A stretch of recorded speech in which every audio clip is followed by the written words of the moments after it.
Hello friends, I am Aprati. Welcome back to our channel plants space. अभी कुछ दिन पहले हमने आपसे फ्रेंच मैरीगोल्ड की फ्लावरिंग शेयर की थी, जो कि उन पौधों पर थी जो कि पिछले साल से आए थे, यानी कि लास्ट ईयर के प्लांट्स पे फ्लावरिंग हुई थी।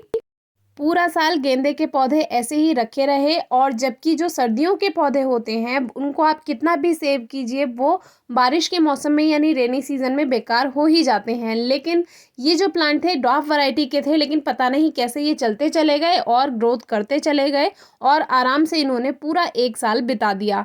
लेकिन अब हमें इसकी फ्लावरिंग भी मिली थी। काफ़ी व्यूअर्स कहते हैं मैरीगोल्ड पे फ्लावरिंग नहीं होती है, जबकि बिना किसी फर्टिलाइजर के हमें लास्ट ईयर के फ्रेंच मैरीगोल्ड के, जो कि ड्रॉप वैरायटी का प्लांट था, उसमें फ्लावरिंग मिली। तो ऐसा बहुत मुश्किल से देखने के लिए मिलता है।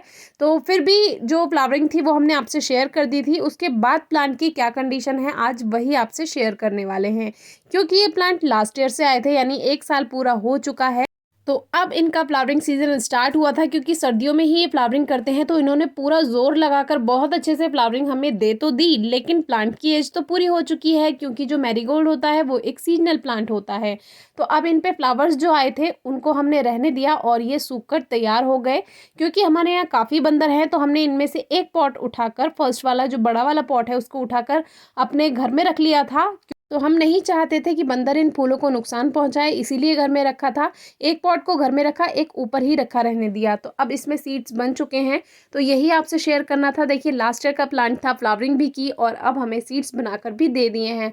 लेकिन अब देखना ये है कि ये सीड्स की जो क्वालिटी है वो कैसी है। तो इनको ग्रो करके देखेंगे, क्योंकि लास्ट ईयर के प्लांट्स हैं, जो न्यू फ्रेश प्लांट्स होते हैं, वो पूरी एनर्जी के साथ फ्लावर्स देते हैं। उनके सीड्स भी जो होते हैं वो भी काफ़ी हेल्दी होते हैं। अब ये लास्ट ईयर का प्लांट था, इतनी ज़्यादा मिट्टी में पोषण भी नहीं था, तो अब ये फ्लावर्स खिल तो गए, लेकिन इनमें सीड्स जो है वो अच्छे प्रॉपर तैयार हो पाए हैं या नहीं, यही देखना बाकी अभी है। तो इस तरह से आप भी प्लांट से मैरीगोल्ड कलेक्ट कर सकते हैं उनके सीड्स। वैसे तो गेंदा ग्रो करना बहुत आसान होता है। गेंदे के फूलों की जो माला होती है उसे सुखाकर भी आप उनके सीड्स तैयार कर सकते हैं और ग्रो कर सकते हैं। उसमें भी काफ़ी अच्छा रिजल्ट मिल जाता है, और हम सभी घरेलू उपाय तो करते ही हैं, तो ज़्यादातर लोग ये काम करते ही होंगे।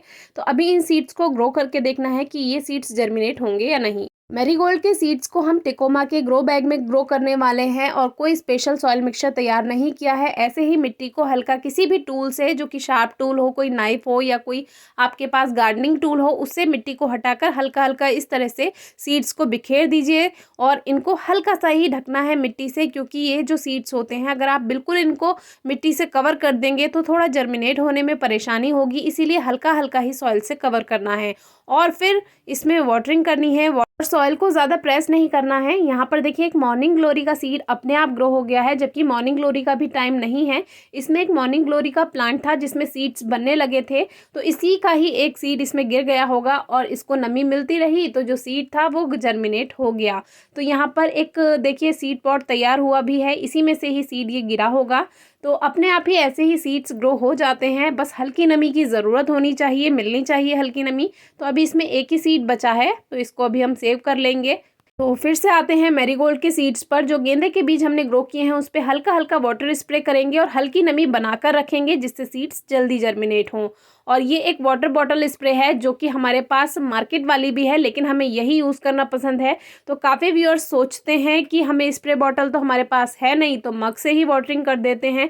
मग से जब हम वाटरिंग करते हैं तो सीड्स इधर उधर हो जाते हैं, डिस्टर्ब हो जाते हैं। इसीलिए इस तरह की वाटर बॉटल का ही आप इस्तेमाल कीजिए, जो कि स्प्रे बॉटल घर पर किसी भी आप जो वेस्ट बॉटल होती हैं उनमें उसके कैप में होल्स करके उसको तैयार कर सकते हैं। अब ये कुछ सीड्स बचे थे, तो ये हमने बाहर गार्डन में ज़मीन में बिखेर दिए हैं। तो इस तरह से आप कोई भी विंटर फ्लावरिंग सीड्स ग्रो कर सकते हैं। बहुत इजीली ग्रो हो जाते हैं, इसमें खास मेहनत भी नहीं करनी होती, बस हल्की सी नमी की ज़रूरत होती है। और धूप भी यहाँ इसको मिलती रहेगी, लेकिन कोई परेशानी नहीं होगी।